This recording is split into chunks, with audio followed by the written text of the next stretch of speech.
Judas, unang kabanata. Si Judas na alipin ni Hesukristo at kapatid ni Santiago, mga tinawag na minamahal sa Diyos Ama at iniingatang para kay Hesukristo. Kaawaan at kapayapaan at pag-ibig ang sa inyo naway paramihin. Mga minamahal, samantalang ako'y totoong nagsisikap ng pagsulat sa inyo tungkol sa kaligtasan nating lahat, ay napilitan akong sumulat sa inyo na inaaralan kayong makipaglabang masikap dahil sa pananampalataya na ibinigay na minsan at magpakailanman sa mga banal.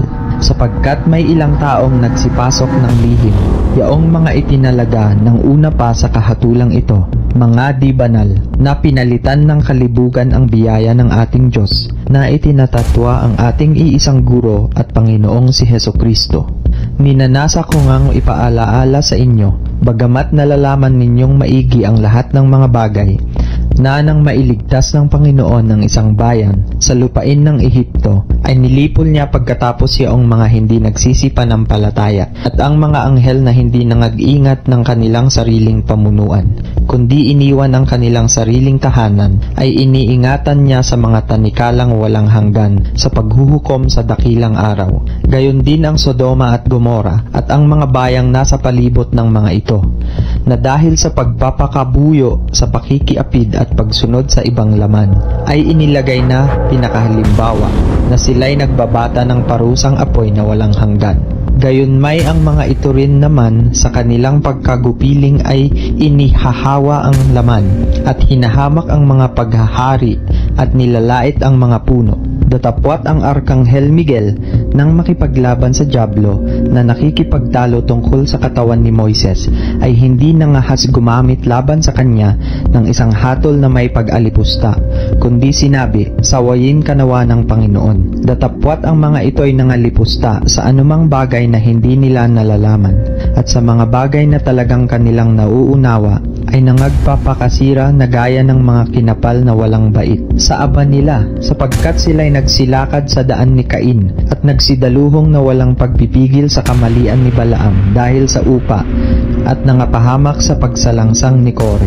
Ang mga ito'y pawang mga batong natatago sa inyong piging ng pag-iibigan, kung sila'y nakikipagpiging sa inyo, mga pastor na walang takot na nangagpapasabsab sa kanilang sarili, mga alapaap na walang tubig, na tinatangay ng mga hangin, mga punong kahoy sa taginaw na walang bunga, na makalawang namatay, na binunot pati ugat, mga mabangis na alon sa dagat, na pinagbubula ang kanilang sariling kahihiyan, mga bituing gala na siyang pinaglalaanan ng pusikit ng kadiliman magpakailanman.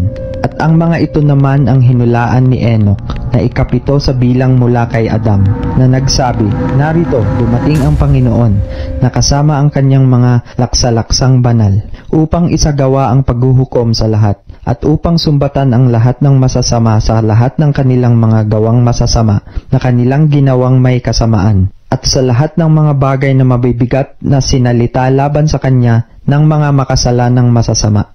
Ang mga ito'y mga mapagbulong, mga madaingin, na nangagsisilakad ayon sa kanilang masasamang pita, at ang kanilang bibig ay nangagsasalita ng mga kapalaluan, nangagpapakita ng galang sa mga tao dahil sa pakikinabangin.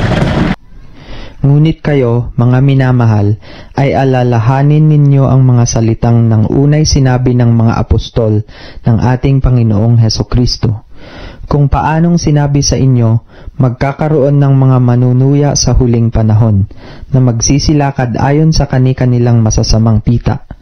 Ang mga ito ang nagsisigawa ng paghihiwalay, malalayaw na walang taglay na espiritu. Ngunit kayo, mga minamahal, papagtibayin ninyo ang inyong sarili sa inyong lubhang banal na pananampalataya, na manalangin sa Espiritu Santo, na magsipanatili kayo sa pag-ibig sa Diyos, na inyong asahan ang awa ng ating Panginoong Hesukristo sa ikabubuhay na walang hanggan. At ang ibang nag-aalinlangan ay inyong kahabagan, at ang iba'y inyong iligtas, na agawin ninyo sa apoy, at ang iba'y inyong kahabagan na may takot, na inyong kapuutan, pati ng damit na nadungisan ng laman.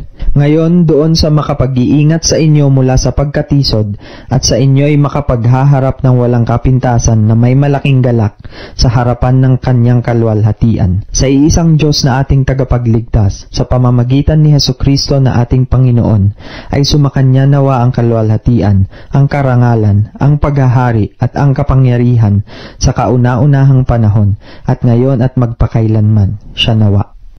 Amen. Mga minamahal kong mananampalataya, kabutihan at biyaya ng Panginoon ang sumainyo, gabay at patnubay ng may kapal, ay tumahan sa inyong buhay, maging huwaran at tularan, nawa kayo sa pakikinig sa banal na aklat.